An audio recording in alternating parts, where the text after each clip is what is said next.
Assalamualaikum warahmatullahi wabarakatuh. Malam ini kita membahas tentang nisfu Sya'ban. Apa itu nisfu Sya'ban? Nisfu artinya setengah atau seperdua. Sya'ban itu bulan Sya'ban. Bulan ke-8 di dalam hitungan bulan Qamariyah atau bulan Hijriyah. Jadi nisfu Sya'ban adalah pertengahan bulan Sya'ban. Kapan itu? Pada tanggal 14 atau 15 Sya'ban. Nah, para ulama itu berbeda pendapat tentang keutamaan di dalam bulan Sya'ban itu. Ulama pertama mengatakan bahwa bulan Sya'ban itu tidak mempunyai keutamaan.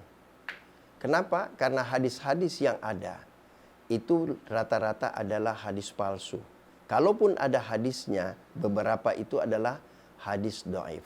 Sebagaimana salah satu hadis yang saya kutip yang Rasulullah bersabda, di dalam hadis ini disebutkan, innallaha la yattali'u fi lailatin nisbi min sya'bana fayaghfiru li jami'i khalqihi illa li masyrikin au musakhin. Yang artinya sesungguhnya Allah akan menampakkan atau turun di malam nisfu Sya'ban, kemudian mengampuni semua makhluknya, kecuali orang musyrik atau orang yang bermusuhan dengan saudaranya. Hadis riwayat Ibnu Majah nomor 1390. Tetapi hadis ini menurut penulis Tahfatul Ahwadhi berkata, hadis ini terputus sanadnya, berarti hadis ini tersebut dianggap dhaif. Sementara Syekh Albani itu mensahihkan hadis ini. Kenapa disahihkan oleh Syekh Albani? Karena Syekh Albani menganggap bahwa hadis ini banyak yang meriwayatkan, banyak jalurnya, sehingga Syekh Albani berani mensahihkan hadis ini. Nah, tetapi pada prinsipnya Sya'ban itu juga berarti persiapan. Bagi orang-orang Arab terdahulu, Sya'ban itu artinya terpencar. Bahasa Arabnya terpencar. Terpencar artinya mereka semua berpencar mencari air untuk mempersiapkan diri pada bulan-bulan berikutnya. Jadi artinya Sya'ban ini adalah bulan persiapan. Apa yang harus dipersiapkan? Yang dipersiapkan pertama adalah fisik kita. Bagaimana fisik kita dipersiapkan? Kita harus mempersiapkan fisik kita. Karena selama ini kebiasaan kita selama 1 tahun, kita makan dari pagi, kemudian siang, kemudian malam hari. 3 kali sehari maksimal kita makan, biasanya juga 2 kali, yaitu siang dan malam. Nah, ini yang akan berubah menjadi maghrib dan sahur. Nah, perubahan ini akan menimbulkan masalah di dalam tubuh kita. Apa itu? Kebiasaan-kebiasaan yang kita lakukan berubah, maka struktur atau metabolisme tubuh kita berubah. Lambung kita akan bermasalah. Kenapa? Yang biasanya terisi menjadi tidak terisi, sehingga asam lambung bisa naik. Maka harus dipersiapkan sebelumnya. Momen Sya'ban ini adalah momen di mana harus kita mempersiapkan diri kita. Kalau dari Sya'ban ini kita tidak persiapkan, maka di bulan Ramadan nanti agak sulit kita mengikuti bulan Ramadan itu. Kemudian yang kedua yang harus kita persiapkan adalah mental kita.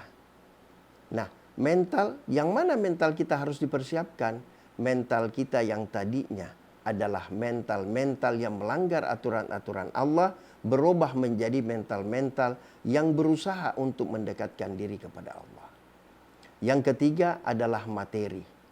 Bagaimana materi kita? Karena bulan Ramadan tentu kita banyak mengeluarkan sedekah. Nah, bulan itulah bulan bersedekah.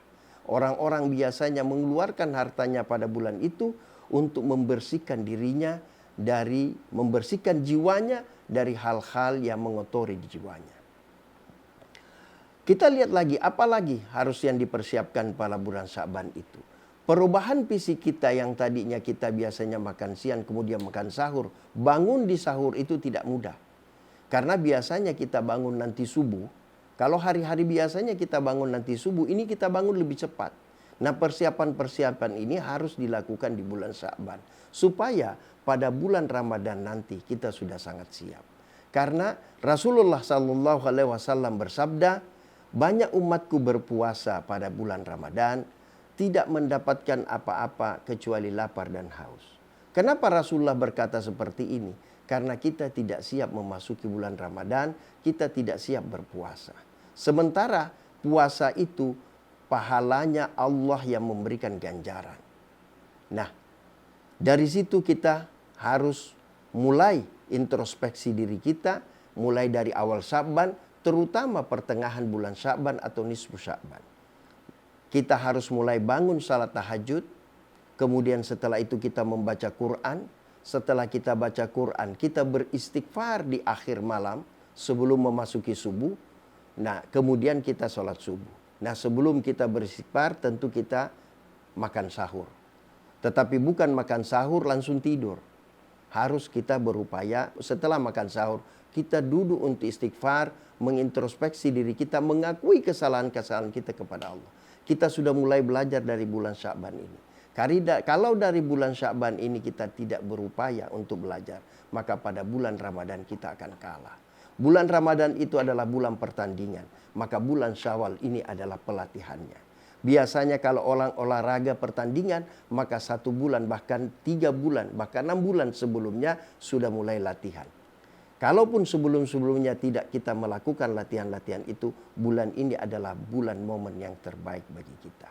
Makanya bulan ini mari kita persiapkan diri kita supaya kita menjadi orang-orang yang diampuni oleh Allah Subhanahu wa taala, sehingga kita masuk bulan Ramadan itu kita sudah mulai dalam keadaan suci. Hanya itu barangkali yang perlu saya sampaikan. Mudah-mudahan nanti kita bertemu kembali, kita bahas tentang Ramadan yang lebih detail dan lebih dalam. Lebih dikurangnya mohon dimaafkan. Wa akhiru da'wana walhamdulillahi rabbil alamin. Wassalamualaikum warahmatullahi wabarakatuh.